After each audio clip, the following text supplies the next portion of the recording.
Hello everyone, good morning to all of you and welcome back. आज का session है sources of authority पे। तो आज के लेक्चर में हम डिस्कस करेंगे वेरियस सोर्सेज ऑफ अथॉरिटी और टाइप्स ऑफ अथॉरिटी के बारे में। तो स्टार्ट करते हैं हमारा आज का वीडियो लेक्चर। स्टूडेंट, हमने अपने प्रीवियस वीडियो लेक्चर में स्टार्ट किया था कॉन्सेप्ट ऑफ अथॉरिटी, यानी कि अथॉरिटी और रिस्पॉन्सिबिलिटी का टॉपिक हम डिस्कस कर रहे हैं, जिसमें हमने अथॉरिटी को स्टार्ट किया है और हमने अपनी प्रीवियस वीडियो लेक्चर में हम अथॉरिटी और कैरेक्टरिस्टिक्स ऑफ अथॉरिटी कवर कर चुके हैं। स्टूडेंट, प्रीवियस वीडियो लेक्चर्स में अगर कोई भी प्रॉब्लम है तो आप उसे दोबारा डिस्कस कर सकते हो। उस टॉपिक को दोबारा हम डिस्कस करेंगे। अगर कोई भी किसी भी टाइप की प्रॉब्लम है या कोई कॉन्सेप्ट आपको समझ में नहीं आया है, ठीक है, तो स्टार्ट करते हैं हमारा आज का लेक्चर। तो आज के सेशन में हम डिस्कस करेंगे भी कौन कौन से सोर्सेज होते हैं अथॉरिटी के। ओके, तो बिफोर स्टार्टिंग दिस एक बार फिर से मैं डिफाइन कर दूं authority.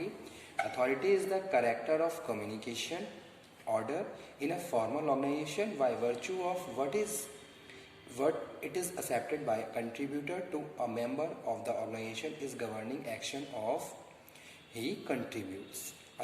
As well as we can say that about authority is the right to give orders. Okay, authority is the right to give orders and power to exert obedience.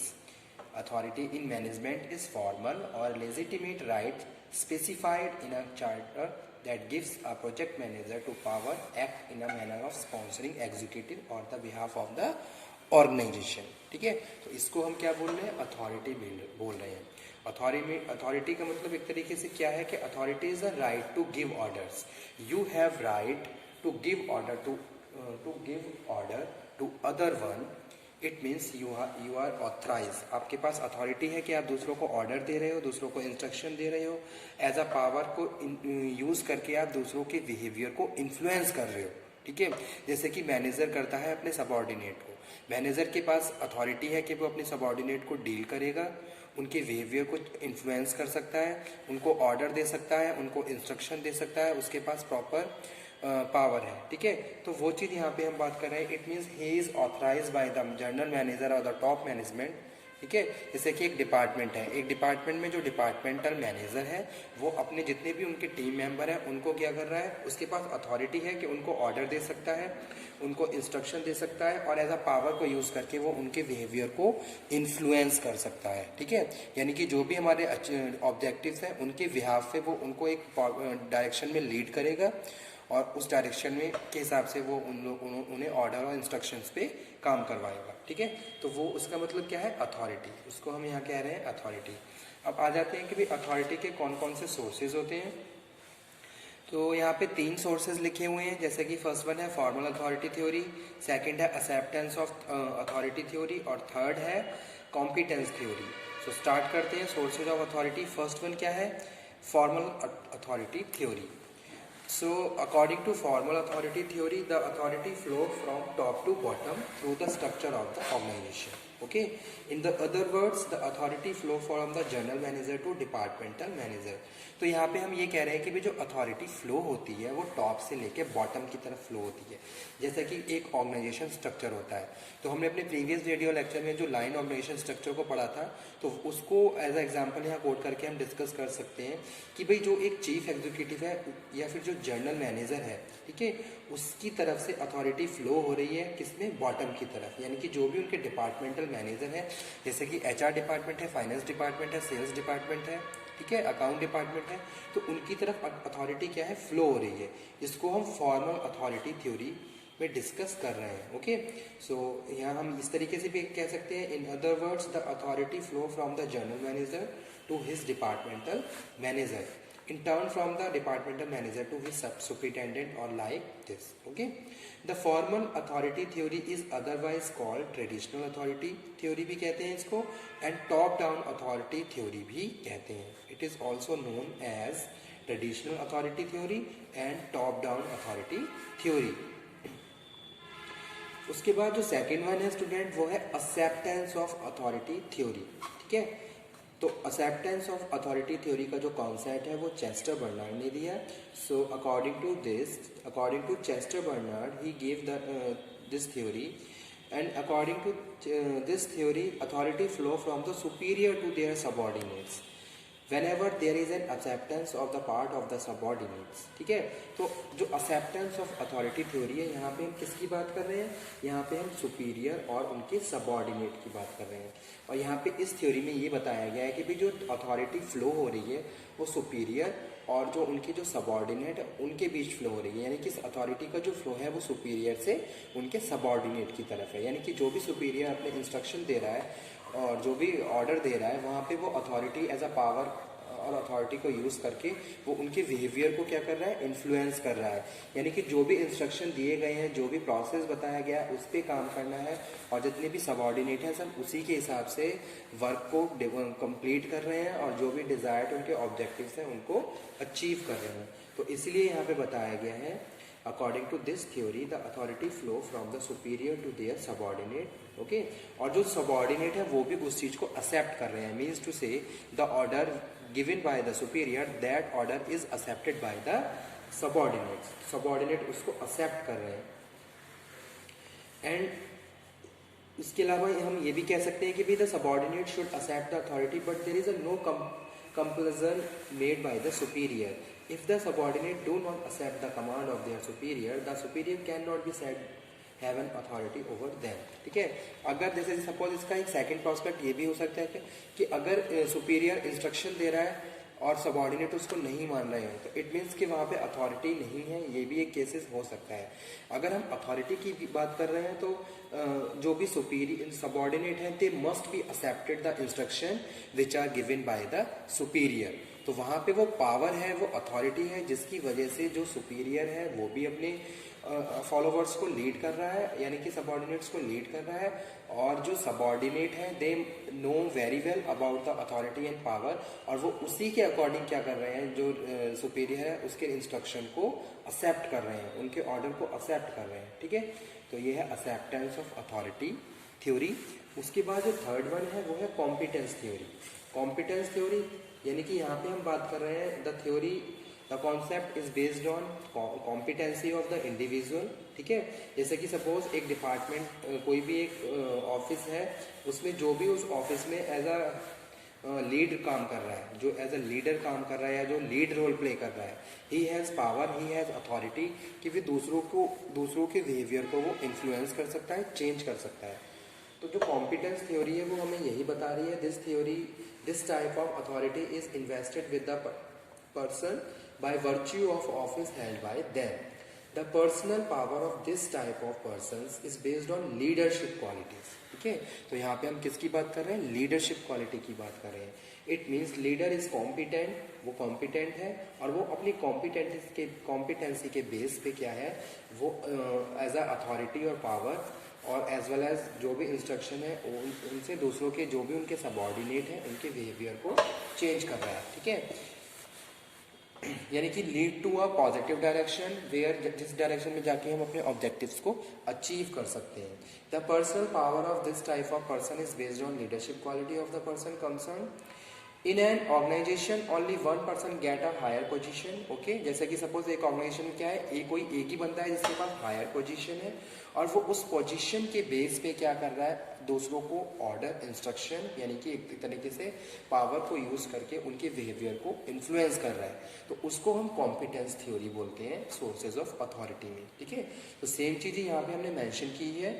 In an organization, only one person get a higher position than other in course of time on the basis of leadership qualities possessed by him. ठीक है, तो ये था topic sources of authority का। जैसे कि competence theory के बारे में यहाँ पे लिखा हुआ है, ये देख लीजिए। ओके, उसके बाद स्टूडेंट हम डिस्कस कर रहे हैं टाइप्स ऑफ अथॉरिटी को। अब कौन कौन से टाइप्स होते हैं अथॉरिटी के, ये देख लेते हैं। तो there are main 3 types of authority. First one is traditional authority, second one है कैरिस्मेटिक अथॉरिटी और थर्ड वन है लीगल अथॉरिटी।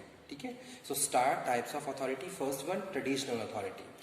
ट्रेडिशनल अथॉरिटी की भी यहाँ पे हम बात कर रहे हैं कि भाई जैसे suppose such authority is derived from the tradition for no merit of his own. The eldest son of the king will succeed the king was the tradition. Okay, Okay, in old days, he become the king of virtue of his being eldest in the family according to tradition of his family or society.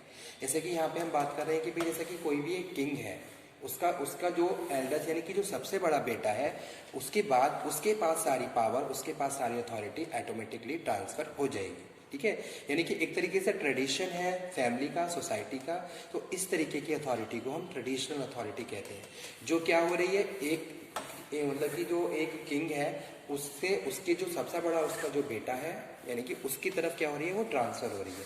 तो इस तरीके की authority को हम traditional authority बोलते हैं, which is governed by the tradition of family और society. Such conditions are still prevalent in the backward societies. It has been observed that such type of authority attempt to maintain the status. Okay. Second one है charismatic authority. Charismatic authority is derived from the value of legitimize charismatic authority. The person having charismatic authority may possess some divine or supernatural power. तो यहाँ पे मैंने एक word use किया है divine और supernatural powers which attract the follower, जो दूसरों को अट्रैक्ट करती है। जैसे कि यहाँ पे मैंने एग्जांपल कोट किया है स्वामी विवेकानंद का और स्वामी रामकृष्ण परमहंस का। किस तरीके से उन्होंने अपने वर्च्यू से, अपने ट्रेड से, अपनी जो भी उनके पास एक तरीके से जो भी अट्रैक्टिवनेस थी उसके थ्रू उन्होंने अपने फॉलोअर्स को फॉलो किया। ठीक है, तो वो यहाँ पे हम बात कर रहे हैं एज अ चैरिस्मेटिक अथॉरिटी में। और जो मैंने एग्जाम्पल कोट करे हैं जैसे कि supernatural power which attract the followers, such leaders में बी इन पॉलिटिकल फील्ड्स, वो भी क्या हो सकते हैं, जैसे कि सपोज आज के टाइम में एक बेस्ट एग्जाम्पल चल रहा है। ठीक है, तो इस तरीके से जो अथॉरिटी यहाँ पे हम बात कर रहे हैं वो क्या है, चैरिस्मेटिक अथॉरिटी है। और इन रिलीजियस फील्ड और एनी अदर फील्ड। ओके, लेकिन इसका एक डिसएडवांटेज या एक इसका कौन ये भी है, this type of authority rest with the person as soon the such person disappear the authority also disappear. ठीक है, तो ऐसी इस टाइप की जो अथॉरिटी होती है वो उन लोगों के साथ ही क्या है रहती है, और जैसे जैसे वो डिसअपेयर होते हैं तो वो अथॉरिटी भी डिसअपेयर हो जाती है। तो इस टाइप की अथॉरिटी को हम चैरिस्मेटिक अथॉरिटी कहते हैं। ओके, उसके बाद जो थर्ड वन है वो लीगल अथॉरिटी है। Actually by the authority means legal authority, जो कि क्या है, मेन है। आज के टाइम में अगर हम किसी भी ऑर्गेनाइजेशन की बात करें, organisation is governing running by the legal authority. अब so main legal authority is derive from the principles, practice, rules, regulation, policies, practices and norms laid down by the institution for the systematic functioning of the organization in a rational pursuit of the specific goal। ठीक है, यानी कि एक legal authority, यहाँ पे हम बात कर रहे हैं रूल्स एंड रेगुलेशंस की, प्रिंसिपल्स की, स्टैंडर्ड्स की जो हमने बनाए हैं। ठीक है, पॉलिसीज, प्रैक्टिसेस, नॉर्म्स जो भी इंस्टीट्यूशन ऑर्गेनाइजेशन के द्वारा फॉलो किए जा रहे हैं, और उसके हिसाब से फिर अथॉरिटी को क्या है ट्रांसफर किया जा रहा है from one person to another. ठीक है, या फिर उसको हम क्या बोल रहे हैं, एज अ लीगल अथॉरिटी बोल रहे हैं। तो वो यहाँ पे हम बात कर रहे हैं, this authority is not based on tradition और चैरिज्मा, जैसे कि हमने फर्स्ट और सेकंड में बात करी थी, but it is given by the organisation to position in the organisation, यानी कि ये अथॉरिटी ऑर्गेनाइजेशन पे जो पोजीशन है उसके हिसाब से काम करती है। जैसे कि एक चीफ एग्जीक्यूटिव है, एक जनरल मैनेजर है, he is authorise, he has power कि भी पूरी मतलब कि जो भी ऑर्गेनाइजेशन है पूरी होल ऑर्गेनाइजेशन को वो कंट्रोल कर सकते हैं, वर्कर्स को इंस्ट्रक्शन दे सकते हैं, ऑर्डर दे सकते हैं, और उनके बिहेवियर को इन्फ्लुएंस और चेंज कर सकते हैं अकॉर्डिंग टू डिजायर्ड रिजल्ट्स। यानी कि जो भी हमारे जो ऑब्जेक्टिव्स हैं, जो भी हमारे गोल्स हैं, उनके बिहाव से वो क्या कर रहे हैं, उनके पास पावर है, उनके पास अथॉरिटी है कि वो हर डिपार्टमेंट मैनेजर को कंसर्न कर रहे हैं और उनमें काम करने वाले हर वर्कर्स को वो इन्फ्लुएंस, उनके बिहेवियर को चेंज कर सकते हैं। ठीक है, तो any person who occupy that position enjoy the authority regardless of his background और पर्सनैलिटी। ठीक है, तो इस टाइप की अथॉरिटी को हम लीगल अथॉरिटी बोलते हैं। ठीक है, तो types of authority categorise in 3 parts. First one traditional, यानी कि कोई ट्रेडिशन बना हुआ है कि भाई जो अथॉरिटी जो पावर है वो एक से दूसरे की तरफ, दूसरे के तीसरे की तरफ ट्रांसफर होगी। जैसे कि एक किंग है, किंग के 2 प्रिंसेस हैं, तो जो बड़ा प्रिंस है पहले उसकी तरफ ट्रांसफर होगी।